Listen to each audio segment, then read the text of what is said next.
When we get into our 60s, life can sometimes take us places we never saw coming.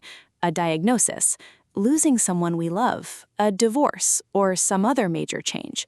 And when something like that happens after 60, it's easy to find yourself asking the same question over and over. What am I supposed to do with the rest of my life now? If you're watching this today because life has hit you with something painful, I want you to hear this first. There's no magic fix that can make everything go back to the way it was, but there are ways to make the days ahead feel a little lighter, and what I'm about to share may help you deal with some of those difficult feelings and start finding your footing again. Number 1. Stop fighting what you cannot control. When something happens that we never wanted or expected, it's natural to hurt. And the longer we fight against what has already happened, the more exhausted and overwhelmed we can become. When a health problem comes up, a relationship ends, or someone we love passes away, our first reaction is often to resist. We replay everything in our minds, wonder, why did this happen to me, and wish we could somehow go back and change what happened. But some moments in life simply can't be undone. When you're going through something really difficult, people may tell you how strong you are, and maybe you are, but sometimes real strength isn't about fighting harder. Sometimes it's knowing when to stop fighting something you can't change. Acceptance doesn't mean giving up. It means saying, this is where I am right now. I may not like it, but I'm going to stop letting it take everything I have. Don't spend the rest of your life fighting a battle you already know you can't win. Save that energy for yourself, for healing, for taking care of your mind and body, for staying connected to life, and for slowly finding your way forward. Think about it this way. If someone offered you $100 million right now, but told you today would be the last day of your life, would you take the money? Of course not. That tells you something important.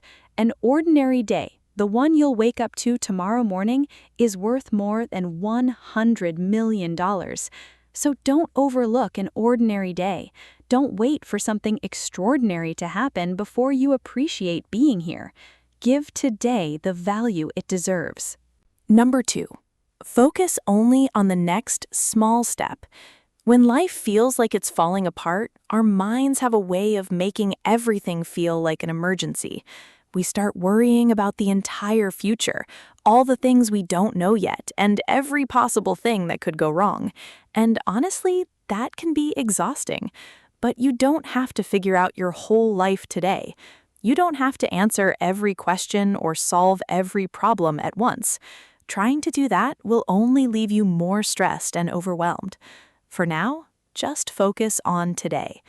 Each morning, ask yourself, what's one good thing I can do today?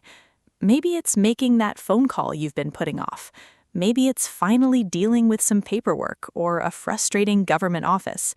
Maybe it's checking in on a friend you haven't seen in a while. It doesn't have to be something big. These little things may not feel like much in the moment, but they're often how we start putting our lives back together.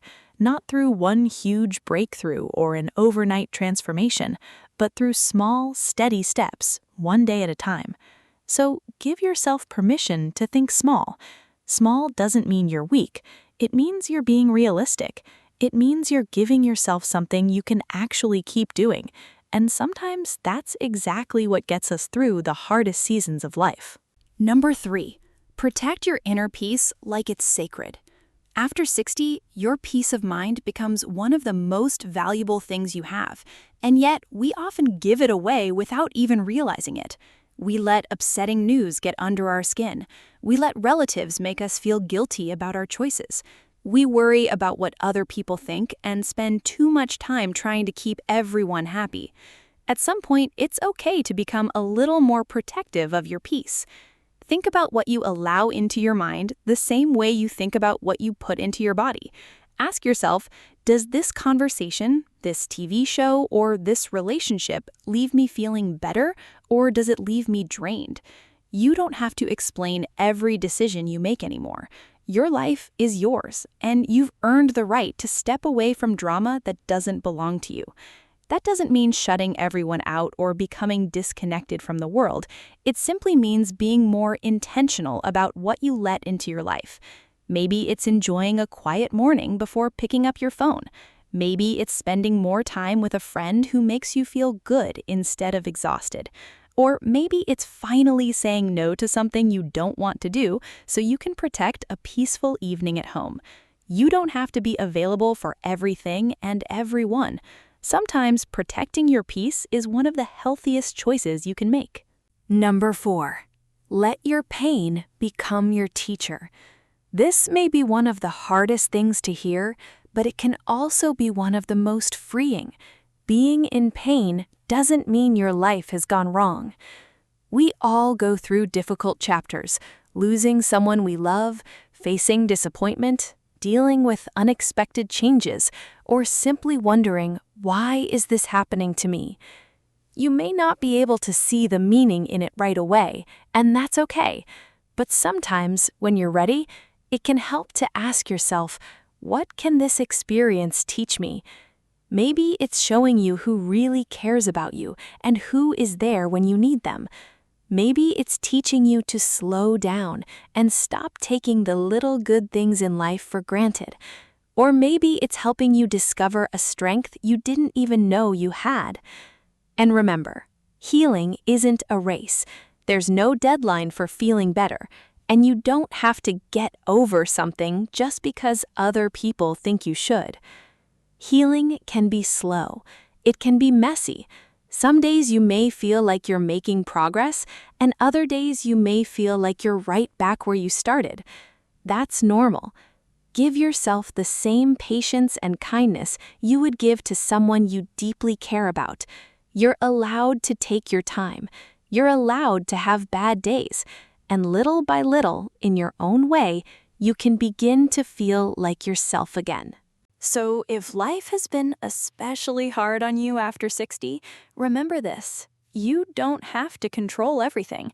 You don't have to take on everyone else's problems, and you certainly don't have to figure out your entire future today. For now, just keep showing up for yourself. Take one small step, then another. Some days that may be all you can do, and that's enough. Think about everything you've already been through, every difficult day, every setback, every moment when you wondered how you were going to get through it. And yet, you're still here. That's not just luck. It says something about your strength and your ability to keep going, even when life doesn't make it easy. I'd love to hear from you in the comments. What's making life difficult for you right now? I read your comments, and you never know. Sharing your experience might help someone else who is quietly going through the same thing. And if this video spoke to you, consider subscribing and turning on notifications so you'll know when the next one is up. Thank you for spending a little time with me today. Take care of yourself, be patient with yourself, and remember that you don't have to have everything figured out. I'll see you in the next video.